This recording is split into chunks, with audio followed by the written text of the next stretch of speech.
Hey VC, welcome to another video from Merely Chris. Yeah, he is slightly squiffy. What can I say? This is my best impersonation of one of the final members of the VC. Another Northerner, that's Metal Mickey, Mike. I'm doing this as part of Farley's 500 subs. Congrats, mate. If this doesn't constitute a impersonation, I'm happy to forgo the extra votes. All I'll say is, geez, thanks, mate. That was a fucking hard selection to do. Right, okay. To those of you who are wondering what the hell's going on here, this is a response to Farley Retro Fancave's 500 subs, and he deserves a hell of a lot more, and has got a hell of a lot more since he did the 500 subs thing. This is called the rule of fives. So he asked 5 questions, and he wanted 5 answers to each question. And it was really hard for me. Anyway, I struggled with this because what Farley wanted was my 5 favourites, which is fine for any given moment in time. But I don't live in any given moment in time. My life is fluid. So someone who I might think is the best one day will be not the best the next day. It is what it is. However, today, the 31st of August. I remember this because tomorrow is my wedding anniversary on the 1st of September. So the 31st of August, these are my favourites. Okay, this is going to be a long one, and I do apologise for that, but I tend to waffle on about all sorts of shit. I've had a drink, so I'm going to waffle on even more. Whatever. So, first question. 5 favourite vocalists. I'm going to preface the whole list by saying at the moment I'm on a bit of a rock kick. So I'm skewed in that direction. I'm not always skewed that way, but largely I am. And definitely at the moment, my choices will be largely rock musicians. So if you don't like your rock, fucking grow up, listen to it, you'll like it. Anyway, 5 favourite vocalists. Oh. This was the second hardest question you asked. But anyway, 5. Not 2, 5. Yeah. You get it. Look, you're getting the drift by now. I've had a drink. Anyway, in no particular order, Phil Mogg, UFO, is just the archetypal rock vocalist. The guy must be in his late 60s, pushing 70 now, and can still rock out. Absolutely brilliant. It is a rock vocal. It doesn't necessarily change that much, but where is he? He's on here somewhere. There you go. There's Phil. You know, absolutely brilliant. Probably, given the time of day, probably my favourite band of all time, UFO. There you go. Phil Mogg. Give him a listen. You like him.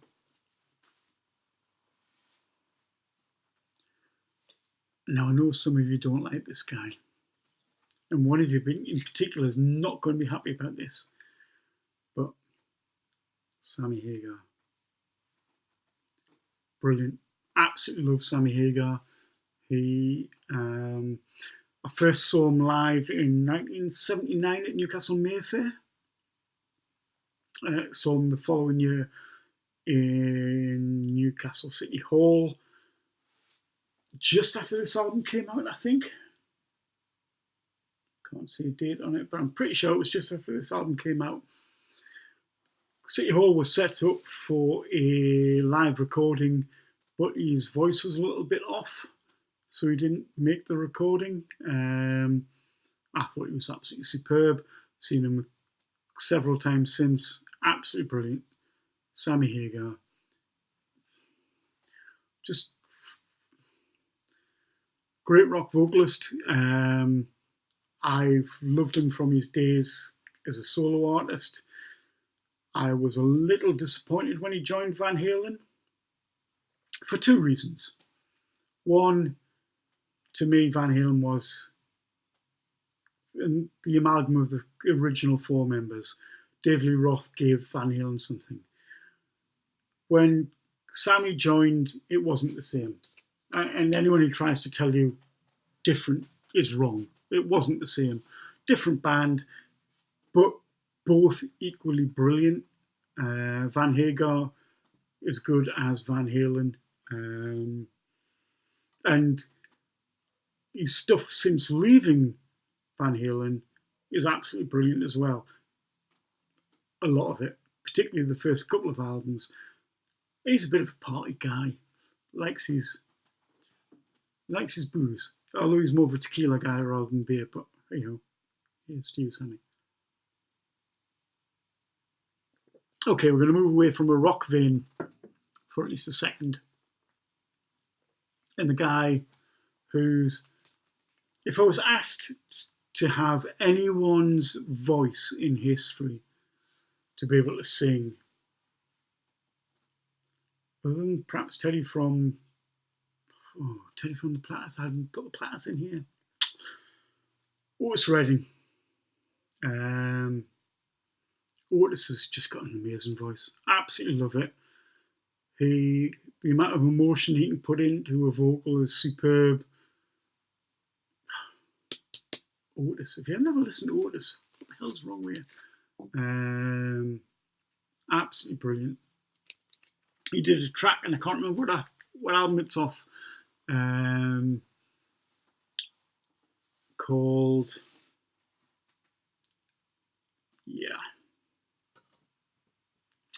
got on a compilation album. This is getting really silly now, isn't it? Message folk, don't drink and make videos at the same time. Anyway, it'll come to me. Later on, I'll either walk over there, pick up the CD, or whatever. You'll get it. Anyway, enough of the blokes. On to a female artist. A relatively new artist. Bluesy, rocky, absolutely brilliant. One of the best live acts I've seen in years. Beth Hart. She kindly signed this for me last time we saw her at the Sage in Gateshead. Absolutely brilliant. I could not believe this lassie was white when I first saw her, because I'd heard her several times beforehand, thought she was a coloured singer. Absolutely brilliant. Beth Hart. Blues rock at its best. She is superb. One of the best live acts I've seen in years. If you ever get the chance, go and see her. You will not be disappointed. Absolutely brilliant. And finally,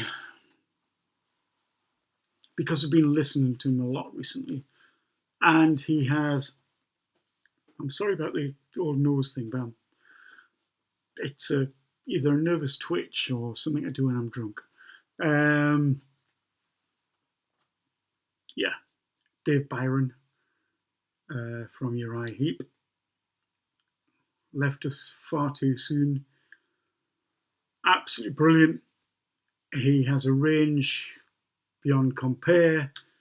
Where is he? There he is, Dave Byron. He is just the archetypal 1970s rock star. Superb. Absolutely love it. Just listen to his voice. Listen to his voice. Absolutely brilliant. I mean, you're right, great band anyway. I mean, Mick Box and Ken Hensley, etc. Superb musicians, but Dave Byron, superb. Right, next question. 5 guitarists. This was the hardest. This was the hardest. But I'm going to try and rattle through them. Honest. I am going to try and rattle through them. Yeah. This is going to be far too long, and to any of you who made it this far, congratulations. It's going to get a bit longer. Anyway, first guitarist ties into one of the bands we've talked about already, and that's Michael Schenker. The guy's an absolute nutter. I've had the pleasure of meeting him on several occasions, none of which he's been in the same room as me. I got into this guy via UFO, which we've already seen. I'm not a great fan of his early solo stuff like this. Gary Barden's vocals leave a lot to be desired for me. My wife absolutely loves them. Speaking of my wife, if you hear a noise coming from over there within the next 5 minutes or so, it's probably her just rocking up, expecting her tea to be put out. Yeah, right, okay. Anyway, Michael Schenker, brilliant guitarist. He's one of those guitarists that you will recognise his playing as soon as you hear it. I'm going to go a little bit left field now. At least I think I am. I don't know. I mean, who knows what the VC thinks? And I'm going to go for Muse, Matt Bellamy. This is the box set of the Resistance album.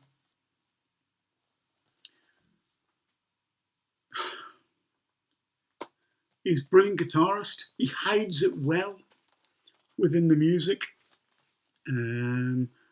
But give him a chance. Brilliant rock guitarist. There's the nose thing again, sorry.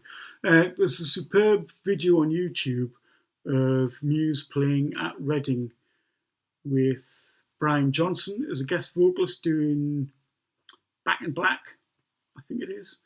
Absolutely brilliant. The guy just knows his rock music. I mean, I know him. I knew of him because my wife went to university with his cousin. So when she got married, his cousin, not my wife, the whole family were there. His dad was in the Tremolos, who recorded Telstar. And he's just got that music vibe from there. Absolutely superb, brilliant guitarist, brilliant songwriter. One of the best live bands I've seen in years, Muse. Brilliant rock band. How do you do this? Make this bloody boiling. Anyway, third guitarist, Rory Gallagher. There are a number of people I'm going to mention and have mentioned already who could have fitted into question 4. Rory's one of them. Just an absolutely superb guitarist. If you like the blues, if you like rock, Rory is your man. This is my favourite album of Rory's. There's a track on here called Million Miles Away. Is it Million Miles Away? Oh God, I'm saying that now. Yeah, Million Miles Away, which is just stunning. Tattooed lady off this is superb. Brilliant, brilliant guitarist. So one of those guys, again, that you just know it's him playing. He's got a feel about what he does. I've been listening to a lot of Rory recently and love it. That'll be the phone, which I imagine is Joel saying, put the kettle on. But we'll find out. And yeah, she might make an appearance later. Okay, yes, that was the good lady wife, and she's going to turn up through the door any second now. But I thought I'd try and get this finished before she does. So 2 more to go in the 5 favourite guitarists category. And yeah, I wasn't quick enough. That will be her coming through the door now. So anyway, we'll rock on. If she turns up, she turns up. Eddie Van Halen, brilliant, absolutely love him. And hello, yeah, she's a bit shy, so she's not going to say anything. But there you go. Best debut album of all time, absolutely brilliant. Again, you cannot hear the album without knowing it's him, or anything he's been on without knowing it's him. Superb guitarist. Hey VC, yep, back again. Had me tea now. That was Jill coming in. She's sat over there and she's trying very, very hard to be quiet because she doesn't want to get involved in any of this shenanigans. I do believe when I left off, I was on my last of my top 5 guitarists, but I could be mistaken. What the hell, eh? Anyway, number 5, potentially. Steve Morse from the Dixie Dregs, Kansas, Deep Purple, absolutely brilliant.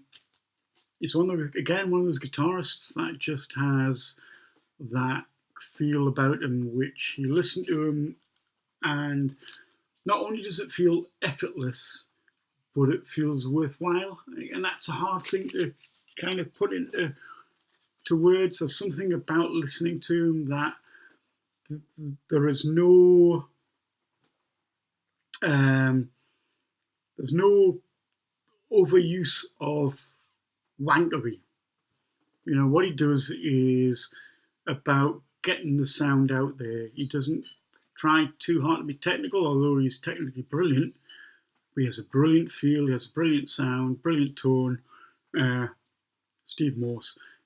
If you've not heard him and you're not a great fan of instrumental music, like sort of Dixie Dregs type stuff, I recommend the Kansas album Power, which is a great sort of hard rock come AOR type album.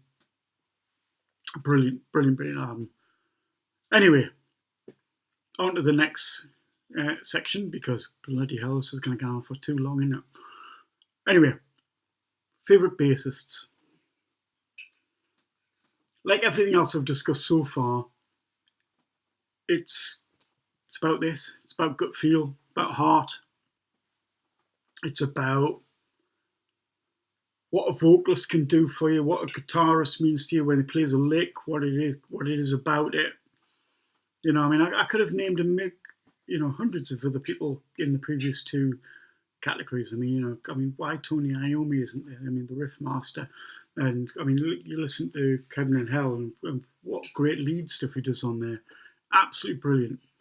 Vocalist-wise, I mean, there's so many I could have mentioned. I mean, why Steve Perry's not on there, I've got no idea whatsoever. But, you know, it's top 5. That's all I've got to play with. So, anyway, waffling again. I know. Bassists. This guy could have been in the vocalist section and was for a time until Joel said, you only said you were going to have one person from each category in once. But anyway, what the hell? There you go. The lights deteriorated somewhat, but what the hell?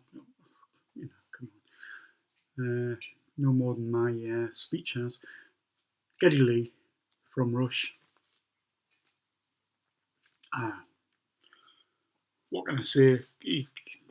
Probably my second favourite bassist of all time. If you were to combine bass and vocals, it'd be tops.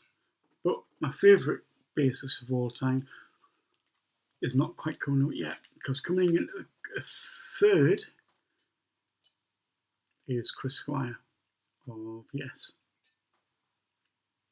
And he's one of those bassists who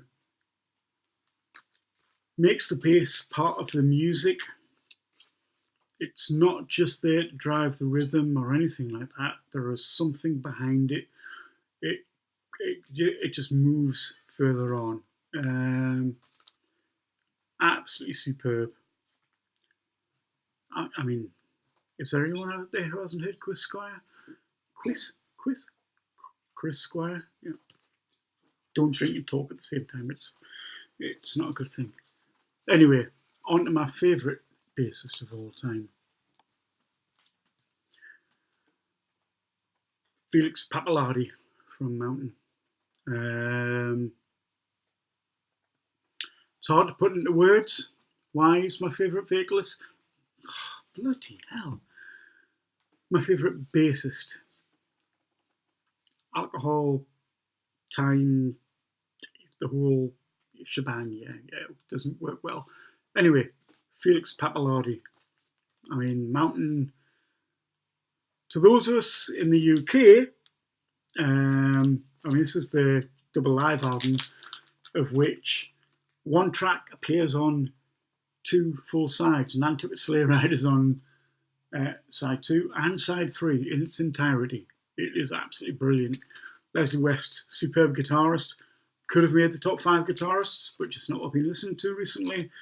Felix Pappalardi was always going to be there because there is something about his bass playing which is just primordial. It's one of those things that you listen to it and it strikes you and it is just special. You have to listen to it to understand it. Like all these things, I mean, it's down to personal preference, and you know what will work for one person won't work for another. But he is just, again, he could have featured in section 4, which we'll talk about next. But absolutely brilliant, Felix Pappalardi from Mountain. Give him a listen. You need to. Moving on to 2 more modern bassists. Have they been modern? I suppose you could call Geddy Lee relatively modern. He's still ongoing, but the still active bassist in my top 5 is Nick Beggs. Now, I wish I had a Kajagoogoo album to show you, just to put up for Nick Beggs, but I haven't. This is Stephen Wilson's the Raven That Refused to Sing. Nick Beggs is brilliant. He started off, well, I'm not sure whether he started off this way. He first came into my attention in the band Kajagoogoo, which was a very, very dodgy 1980s pop band in the UK. He moved on to they kind of disappeared. The next time I heard of him was in a band called Iona, who were a sort of Scottish folk rock band. And then all of a sudden he started being the go-to bassist for anyone in prog rock who wasn't part of a band. So I've seen him with Steve Hackett a number of times, seen him with Steve Wilson a couple of times. Absolutely brilliant. The guy is a showman. He just knocks it out of the park every time you see him. Final bassist, and I couldn't not put this guy in. He ties back to my first ever sort of music Education, when I first got into rock music. He is one of those bass players again, a lot like Chris Squire in a way. You hear him and you know it's him. Lemmy.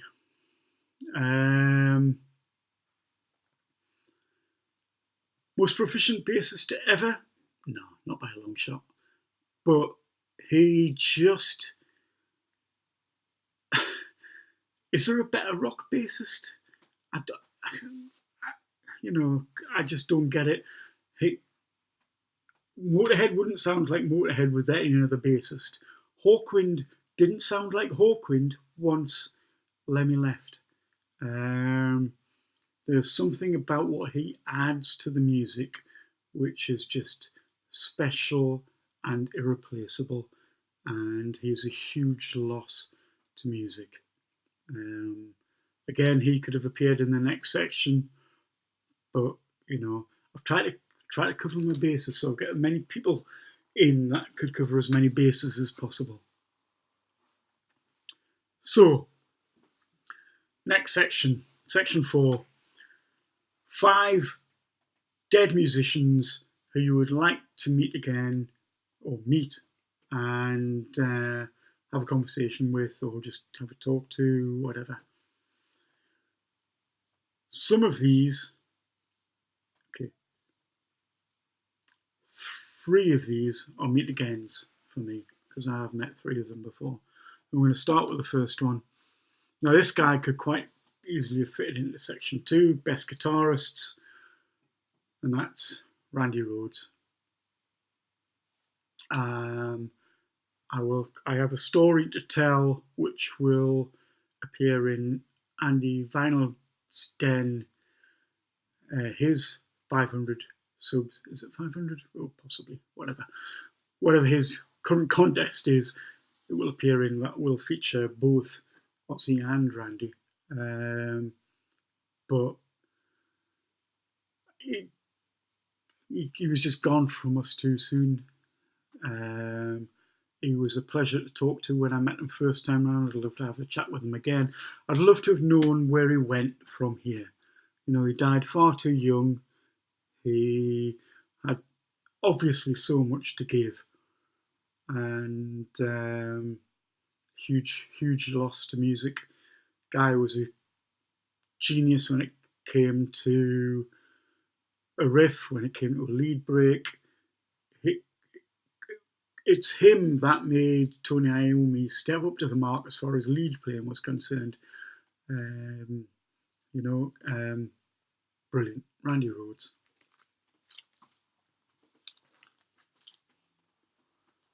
Next chap, Robert Johnson. And I do apologise for the lighting now. It's getting on a bit, and the lighting's not going to be good. But let's face it, means you don't have to see my face that clearly. What the hell? Robert Johnson, brilliant guitarist. This is one of 2 known photographs of the guy. I just want to know what the hell he was about. What it is with that story about the Crossroads. What was his deal? Did he have a deal with the devil? What was it? What is his story? There's just so much interest there that want to know it. What's shining? Got something. Oh, it's on my screen. You see, bloody hell! Don't mix videos with alcohol. Whatever you do. Anyway, this was a Record Store Day release this year. Complete works. Yeah, but I mean, what stories has this guy got to tell?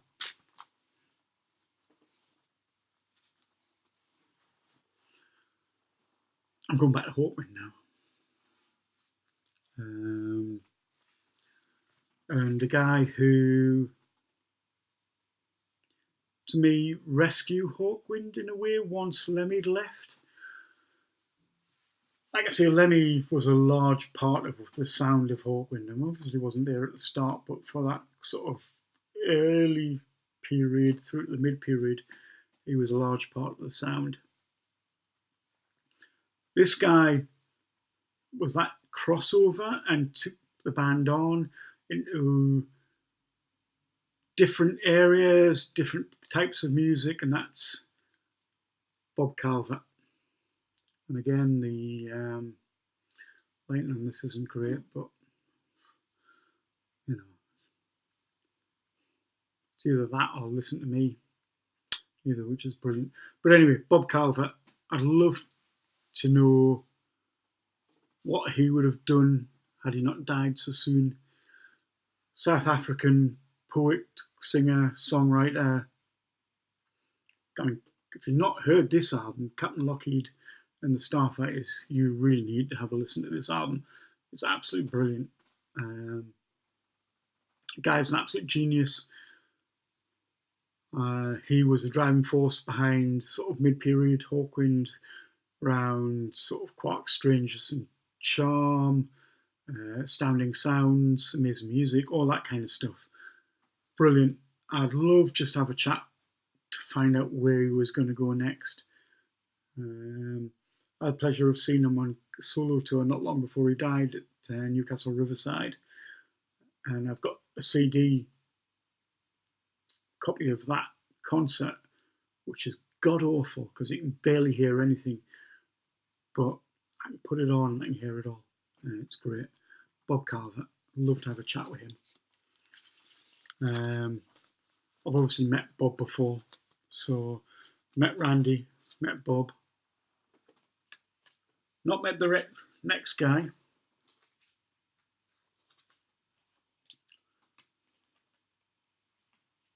Oh, we're missing some albums actually, which is quite interesting because this is going to get very confusing. Mark Bolan.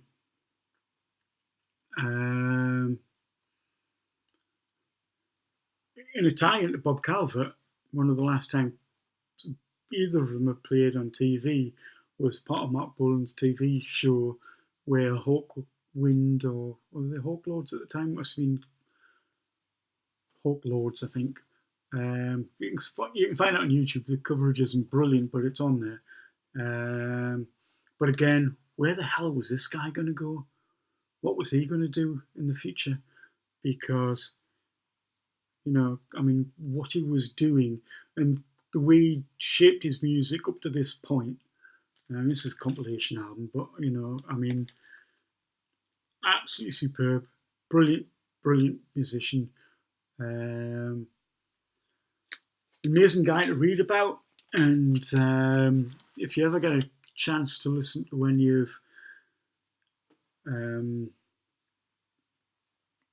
this is going to piss me off now because my mind's gone blank. Oh, I am turning the mic, you know, I mean, it must be something to do with the dressing gown. Shit again, that'll come to us. What the hell, eh?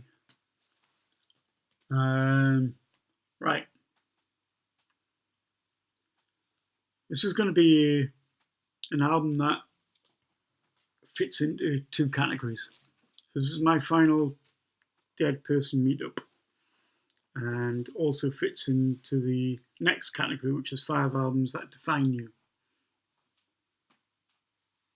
And the guy I'd like to have a chat with is this chap here, Paul Hester. Paulo from Crowded House and Split Ends. He kindly signed this for me. Paulo sadly committed suicide a number of years ago. He had a long history of depression. And, you know, regardless of how well you do in music or whatever you do in your life, you know, there are stresses which will affect you. I mean, I'm not immune from it. I've been touched by depression before and currently, you know, it's not something to hide or be ashamed of. If you don't talk about it, Paulo's where you end up, you know. You need to talk through these things. I'd love to know what was going through his head beforehand. I'd love being able to talk to him beforehand and talk him out of it. such a sad thing. But anyway, this is going to make a comeback later on. So, right, thank God for that. Finally, the last of the 5. So, 5 albums that define you. By far the hardest thing I've had to do here. And I've struggled with this.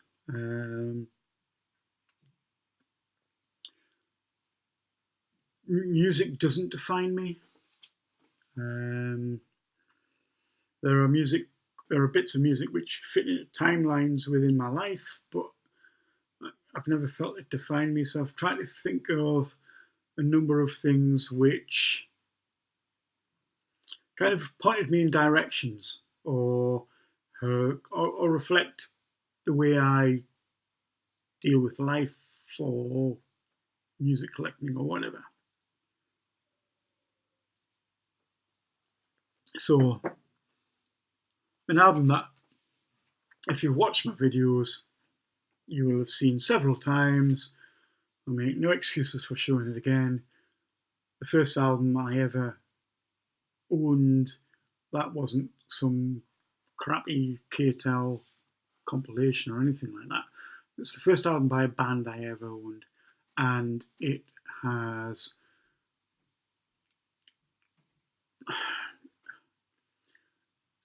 it was the starting point for my love of rock music.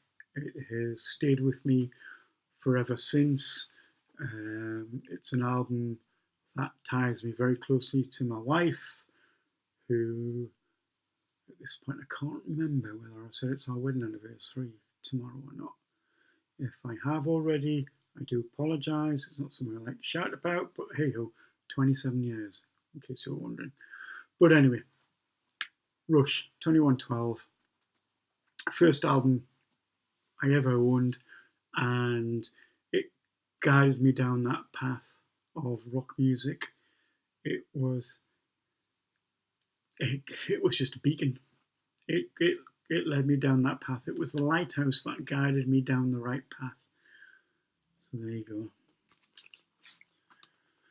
Next album I've picked to reflect my buying habits. I buy a lot of stuff on experience. So if there's a new Rush album come out, I'll buy a new Rush album. If there's a band I've bought other stuff by and I've liked, I'll buy their other stuff. Generally, there are albums that artists that don't. But I'll also regularly take a punt on stuff, regardless of price, regardless of whatever. If I like the look of it, I'll take a punt. There's a record shop in Newcastle called Windows, and they used to have a section in their vinyl section for imports. This is an album I bought on import when I was in that phase, and I love. Dan Reed Network, debut album. It is Prince crossed with Bon Jovi. Best way of describing it, sort of funky AOR.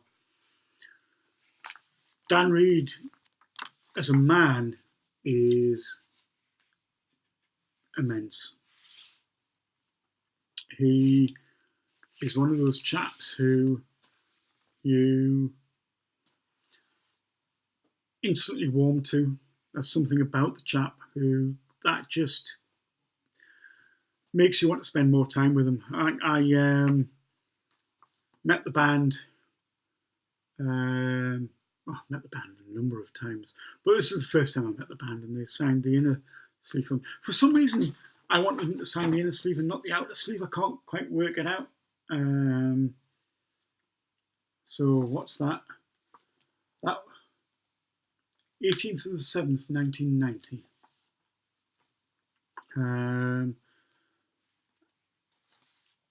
Absolutely brilliant guys. I've seen them, and I saw them as Dan Reed Network a number of times. Dan Reed disappeared off into the ether, went to Nepal, lived as a monk for a while, now lives in Prague, has done a number of solo albums. I've got most of them on, all of them on CD. I think all of them signed as well. He's one of those guys that you just need to go and see live. He's brilliant. He has a spark within him. He has a light within him that just, guy's great. Love him. I'm going to go to a concert next month, I think it is, where he's playing an intimate gig, which is going to be videoed. Just him with a small number of people. I cannot wait. I mean, I'll be singing along, I'll be chirping away like a good one, but hey ho. Anyway, so that's my album for my dipping in, you know, just taking a punt, going for it. Right. Next one. In some ways, neither of my parents have been a good influence on my musical taste. In other ways, they've been an immense influence. There are bits of it, like Nonna Muscuri and Edward Woodward, that we'll just gloss over. However, there are things like Simon and Garfunkel,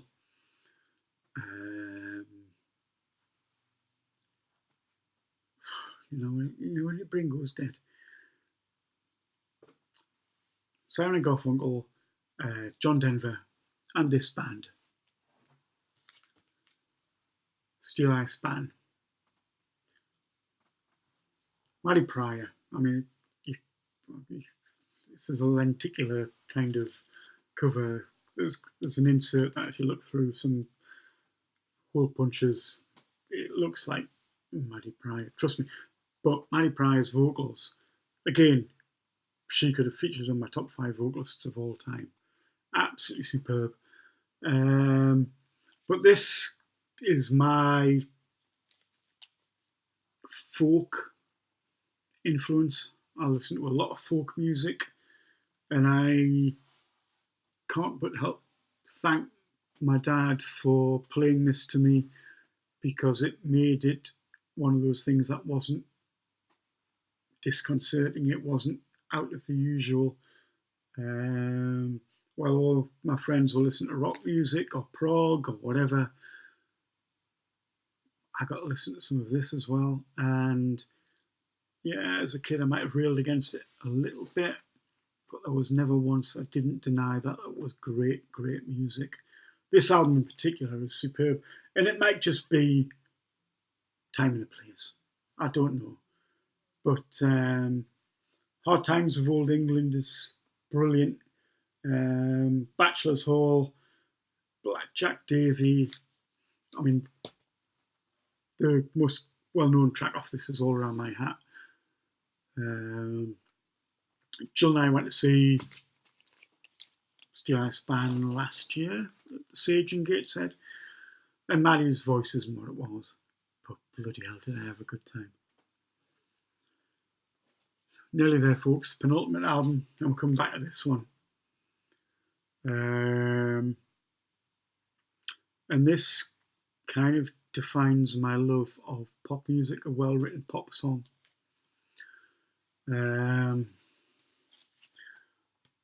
Neil Finn is just one of the greatest songwriters of the 20th and 21st century. He knows how to write a pop tune. He's got a new album coming out in the near future. And if you want to have a look on YouTube or his website, he's been doing live sessions. But I love a pop song. You know, I mean, I kind of, my rock sensibilities come from the 1970s.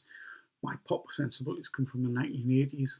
And diss it all you want, but there was something about a girl liking a song that kind of attracted you to it as well as her. You know, so there was something about that. Yeah, so that, my love of pop music. If it's a well done pop song, I'm not going to say no. Last album, and God knows how long this has gone on for, because this is in about 4 parts now. I thought long and hard about this, and I've changed this a number of times. I mean, as you'll have seen my videos, I've got a really diverse taste in music. I couldn't cover it in the 5 albums. But up to my late teens, I was very much stuck in that rock vein. To the point I'd even deny liking something just because it wasn't something I should like, which is bollocks. And I met a group of people when I was in my late teens, early 20s, who I remain friends with to this day, if, you know, not necessarily see them every week type friends, but, you know, friends who I know I could call on at any given time. And they both introduced me and reintroduced me to music that I used to listen to. So a lot of the prog stuff that I used to listen to earlier on, I was reintroduced to, and that revitalised the sort of prog rock type stuff I like. And introduced me to a lot of stuff, so classical music and jazz. And the one album that stands out more than anything else is this. It was on vinyl at the time, and I'm not even sure it was this set list, because the full set list is about a 10 album set or something like that. But this is Miles Davis live at the Plugged Nickel. And it's still probably my favourite all-time jazz album. If you listen to aficionados of jazz, they will tell you that the band wasn't at the best when this was recorded, and Miles had a bit of a lip infection, so his playing wasn't at his best. But, I mean, you've got Miles Davis on here on trumpet, you've got Wayne Shorter, you've got Herbie Hancock, you've got Ron Carter, and you've got Tony Williams. It doesn't get any better than that as far as jazz is concerned. Even when they're not at their best, this is sublime. So there you go. That's to represent me broadening my musical horizons. So there you go, Farley. That's my 5 in 5. I'm sorry it's taken about, good God, probably about an hour or something like that. I'm sorry I've been slightly pissed when I've done this. I'm sorry it's broken into 3 parts and the lighting isn't brilliant. I'm not sorry about any of the choices I've made, and if you ask me tomorrow, the choices will change. That's just the nature of liking music. It's what we all do. I make no excuses for that. You know, that's the great thing about music. On any given day, it can touch you in different ways. So there you go. Congrats on the 500 subs, which I'm sure are probably 600 now. I mean, I haven't looked recently. You know, life has kind of taken over. But, you know, I love watching your channel. Anyone who isn't subscribed to him and has actually made it to this point should really subscribe. He's one handsome chap. Yeah. And, you know, cheers to you, mate. Here's to the next 500. You deserve them all. And I hope this wasn't too tedious. Take care, Mara. Bye now.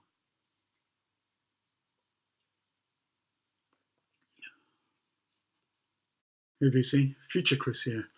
Drunken Chris from the last bit of the video forgot one whole section because he might have had a little bit too much to drink. Future Chris here to rectify the matter. Yeah, because obviously this video wasn't long enough without this bit. However, what I'm hoping is the length of time it takes me to talk about this next section, if I don't continue waffling like this, will take us up to 55 minutes, which seems has a resonance given the contest that Farley has put forward here. Right, so the bit I missed out was a book or movie which has had a sort of significant influence on you. I'm going to open things up with both a book and a movie. Well, I'm just going to show the book part of it here now. And that's The Princess Bride by William Goldman. One of my all-time favourite films. The book is equally superb. William Goldman, superb writer. He was the chap who did the screenplay for Butch Cassidy and the Sundance Kid. He also wrote an amazing book about the art of script writing called Which Lie Did I Tell? If you ever see that, pick it out. It's superb. I just love this. This puts a smile on my face whenever I see or read it. Princess Bride. It's got to be done. Okay. Next one. I struggled. Which of the four of these do I pick? James Stewart, my favourite actor of all time. I was originally going to go with It's a Wonderful Life, which I cry at every time I see it. Just, yeah, I cry. But I'm going to go with Harvey, because there's something about Harvey which just touches me inside. The